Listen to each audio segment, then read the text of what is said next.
And good evening. I'm Erin Burnett. Out front tonight, a new low for America. President Trump's press secretary, Sarah Sanders, opening up the White House press briefing today exactly the way her boss wanted her to, with strong condemnation of a Virginia restaurant owner who asked Sanders this weekend to leave the restaurant.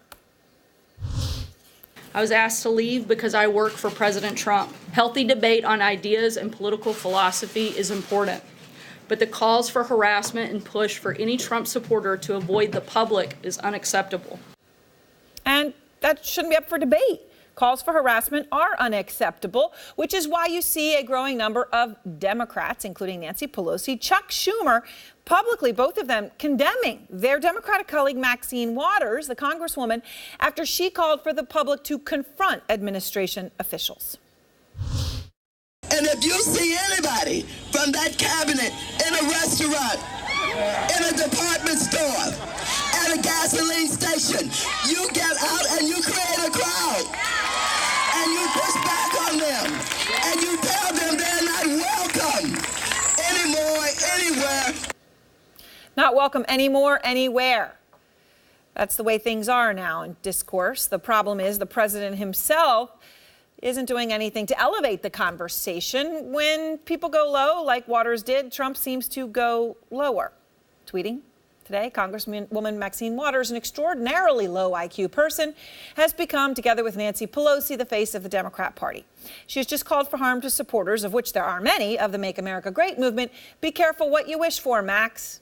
Okay, so he calls her IQ extraordinarily low, and then, which, by the way, he's done before when he talks about her, and then goes ahead and threatens her as well. Obviously not raising the dialogue level at all. It contradicts Sarah Sanders today, actually, which is pretty interesting because what she said is night and day from what he tweeted. We are allowed to disagree, but we should be able to do so freely and without fear of harm. And this goes for all people, regardless of politics. Without fear of harm, regardless of politics. Again, Sarah Sanders today with a simple concept that everybody should be able to agree on. The problem is, remember this guy from the campaign? Hillary wants to essentially abolish the Second Amendment. By the way, and if she gets to pick her judges, nothing you can do, folks. Although the Second Amendment people, maybe there is, I don't know. We all know what the Second Amendment is, a pretty thinly veiled threat at Hillary Clinton. And here the president is again threatening protesters at his rallies. I love the old days. You know what they used to do to guys like that when they were in a place like this? They'd be carried out on a stretcher, folks. The guards are very gentle with him. He's walking out like big high fives, smiling, laughing. Like to punch him in the face, I'll tell you. If you see somebody getting ready to throw a tomato, knock the crap out of them, would you? Seriously. Okay? Just knock the hell. I promise you, I will pay for the legal fees. I promise. I promise. But let's be honest, it's not just the president, and it's not in the past. His supporters are taking the low road again and again. Here's just a few examples from the immigration debate of the past week alone. I read today about a 10-year-old girl with Down syndrome who was taken from her mother and put in a cage. If you come across our border without permission, you are an invader. There's no other word to describe it. You're out of your cotton-picking mind. Cotton-picking mind? Bossie, you just saw him there, has been suspended by Fox News, according to the Daily Beast. Fox News not commenting to CNN, but would be suspended, obviously, for that comment. Cortez says he regrets saying invader, but keep in mind, Trump himself today doubling down, using the word invade just this weekend when talking about immigrants. And Trump's opposition, here's the other problem, right? So all those things happen, but Trump's opposition then jumps on this. So happy to say, oh, they did it first, to justify equally unacceptable behavior. Here are members of the Congressional Hispanic Caucus protesting the president on Capitol Hill. Quit separating the children.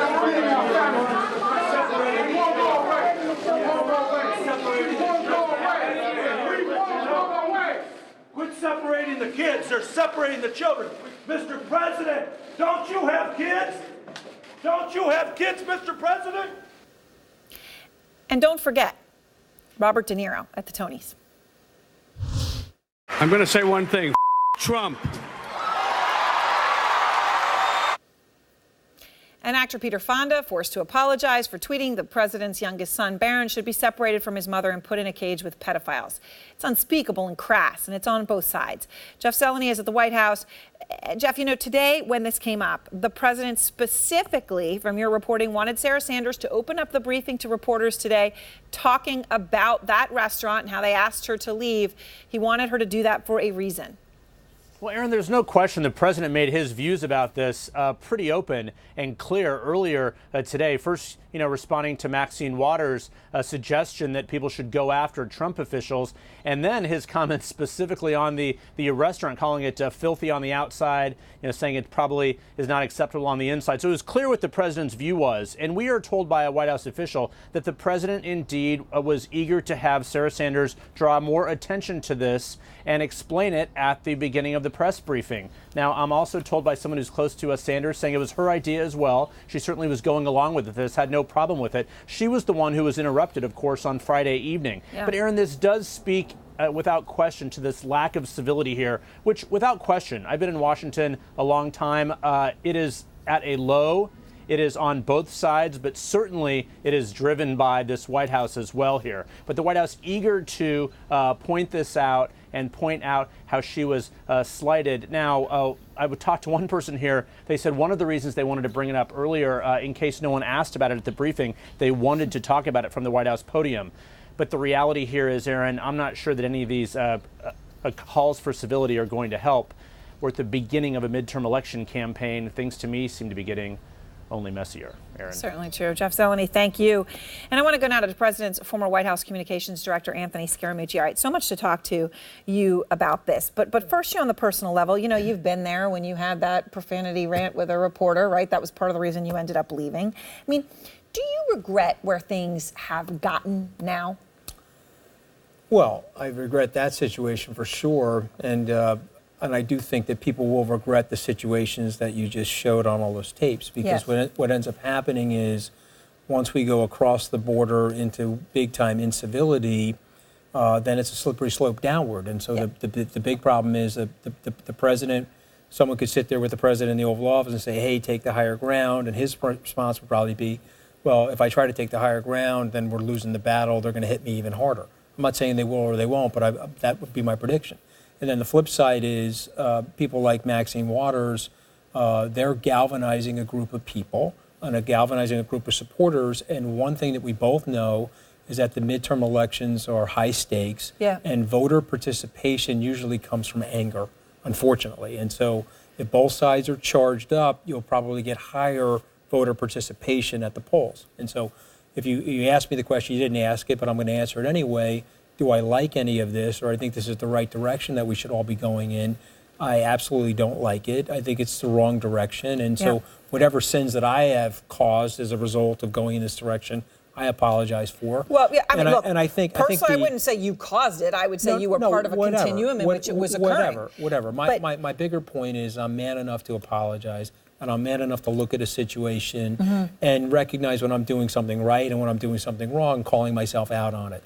If Maxine Waters is not capable of calling herself out on that, or Peter Fonda is not capable of it, and the president he did apologize for his tweet. Yeah, he did. But I mean, you have to just step back. You know, it's like Lincoln said. You're going to write the letter. Why don't you read the letter 4 times before you send the letter? Okay, sending out a tweet like that was ridiculous. It's also like you say to children, your kids. You don't. You say you don't just because you apologize for something doesn't mean it was okay to say it. I mean, this Maxine Waters situation on both sides. Okay, let me just first of all, the president when he responded to her. So we just played what she said. He responded with this tweet right about an extraordinarily low IQ person, and then she's called for harm. Be careful what you wish for.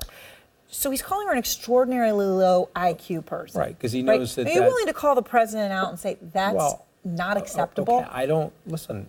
I have no problem saying that it's not acceptable. It's obviously not acceptable, but let's explain why he's doing it. He knows that that's going to charge her up. He knows that calling her that and doubling down on it is going to energize his base. Okay, the second part of the thing is, again, you're probably going to disagree with me on this. But you know him. I mean, but hold on. So he just doesn't care. He doesn't care about doing the right thing. He doesn't care about elevating the conversation. Well, I think he thinks that he's doing the right thing. I think he thinks that he's been painted into a corner by the media. I think he thinks that there's a 91% negative bias, according to Harvard or Pew Research, all these different places. And he feels that he has to counterpunch his way out of that corner, and he has to galvanize his base and let his base know that he's not going to sit there and stand for that 91% media bias. So I think he thinks he's doing the right thing. I don't think he's doing the right thing because he's the president of the United States and he's won. Okay, he's got a great policy in place. He's executing a broad-based policy that's leading to, by and large, prosperity in the country. He is the president of the United States. He's the president of the United States, and so he's won. And so I would like to see him more turn the corner on this stuff and take the higher ground so that we can stop with this sort of nonsense on your great show, and we can talk about the economic advantages that are taking place, the rising wages. We can talk about the fact that there seems to be some propaganda removal from the North Korean situation, which is beneficial to the U.S., and there will likely be peace and prosperity around the world as a result of the president's policies, so as you're sitting opposed here, to the and look, I understand it. You're trying to change the conversation and get those points in. He's not trying to do that, right? Well, he's going with extraordinarily low IQ. Well, I'm actually not trying to do that. I'm trying to say that we should be, by and large, doing Well, you're that. saying this is what should be happening, right? 100%. I'm just saying he's not doing that. But can we go to this thing about be careful what you wish for? Well, you could see, yeah. Yeah. Can we go to that? When he said, "Be careful what you wish for." So when he said that to her, yeah. So I didn't see that as a threat, but this is now the problem because it's so heavily escalated. I can see how a lot of people see that as a threat. Okay, so let's read the sentence before that is, she has just called for harm to supporters, of which there are many, of the Make America Great movement. Be careful what you wish for, Max. Yeah. You don't see that as a threat. I don't see that as a threat. I think what he's basically saying is that he's got so many supporters, and the supporters are so widespread that if you're calling for harm of his supporters, it'll lead to... You can't hurt them all? You can't hurt them all, and it'll also lead to, listen, I don't know why we're doing this, but I'm in business. I don't want to upset the Democrats in my business. Michael Jordan once said that Democrats and Republicans both buy sneakers. Okay, I don't know the woman from the Red Hen, but my guess is that she upset 50% of her constituents, and I don't necessarily think that that's a great business strategy, nor do I think it's a good political strategy. So, but I think what he's saying here... I would agree with you what that was inappropriate. So what he's saying here... But be careful what you wish for. What is he saying? I think what he's saying is be careful what you wish for. There's a way bigger swell of support in the Make America Great community than you think, and it will have negative possible... So in other words, you can't beat them all up, not they're going to beat you up because there's more of them. Look, he's not calling for violence. Here's the other thing, okay? He reversed the policy, okay? They were yelling at him, whatever they were, just yelling at him. They're showing a picture, which we've already established, that the young girl was put together with her mom, and they're yelling at him, and I understand all that, but he did reverse the policy, okay? He looked at the pictures, he looked at the magnitude of what was going on, and he reversed the policy. So you have to give him credit for that. So, well, it was his own policy. So, yeah, you can give him credit for reversing his own policy. It was his own policy. I don't want to rehash that got started the whole policy. in the Bush administration, that was there for the Obama administration. When they moved to zero tolerance, it had which, as Jeff Sessions and DHS admitted, was a policy begun and implemented I've hit those by guys him. very hard. Hey, look, I have no problem going against that policy because you have been open about that. 15 years from now, people will look back and they say, hey, what were we doing as a society? So, okay, I don't like the due process thing either. If you understand the Constitution, we can talk about that too. Congresswoman Waters, I want to give you a chance to respond to something because she has now come out and responded to his tweet. So he calls her stupid, at least, whatever, extraordinarily low IQ, and she responds with this. I believe in peaceful, very peaceful protests. I have not called for the harm of anybody. This president has lied again when he's saying that I called for harm to anyone. So this is the tit for tat. She's trying to walk it back, right? I mean, because she was pretty volatile. Right, she's trying to say I didn't do it, and she's calling him a liar. So we should stop it, okay? Right. I mean, listen. We got to cut it out, okay? I mean, I don't want to sound like a headmaster, but you get the people in the room. Why don't we cut it out? Why don't we focus on what we're all there for? It's a privilege to serve. I only served for 11 days, but it was 11 fun days, okay? It was a privilege. It was a privilege to serve, okay? It's a privilege for the Representative Waters. It's a privilege for the president. Why don't we take it to a higher level? I don't think any American is in love with this strategy of going low and then going lower. I don't know. You ask the average American, you think they like this? I think people are getting tired of it. And here's what will happen, okay? The pendulum is not going to swing back slowly, Aaron. It'll swing back abruptly. And you want to talk about be careful what you wish for.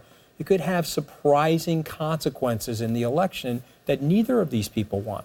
Well, right, but and So my let's final cut it point out. to you, you come on television, you speak, the president hears you in that way, and I know you speak with him fairly regularly, Not as regularly as I used to. Not as regular as you used to. But these I have talked to messages- him since I left the White House. Right. So when you are sending a message of I wouldn't tweet like that, do you tell him that directly? If I had the opportunity to have that conversation with him, I would tell him that directly. I think he would disagree with me. I think that he would say that his strategy won him the presidency. I would think he'd say that his strategy is a winning strategy, and I think he's going with a gut instinct that for 45 or 50 years, when he's gotten hit, he's a counterpuncher. Like, people that say that he has a thin skin, I don't believe that. I think he's got a very, very thick skin, but he doesn't like being attacked, and he'll double or triple down on somebody that's attacking him. But my point is, you won the presidency, you're in the catbird seat, you're executing a brilliant strategic policy plan that's leading to global peace and global prosperity. And you're going to get the trade situation right, too. You watch how he negotiates the trade situation. Our allies and even our adversaries know that those tariffs have to come down. Well, we're going to be talking about those. Well, we didn't talk about the due process. We have time for that or no? No. But Senator Blumenthal is going to talk about that, and I think it's interesting you made your point that you agree people do deserve due process when they come over, is the bottom line. It's a constitutional right to protect American citizens, and therefore you got to protect American citizens by allowing everyone to due process. That's just the way it works.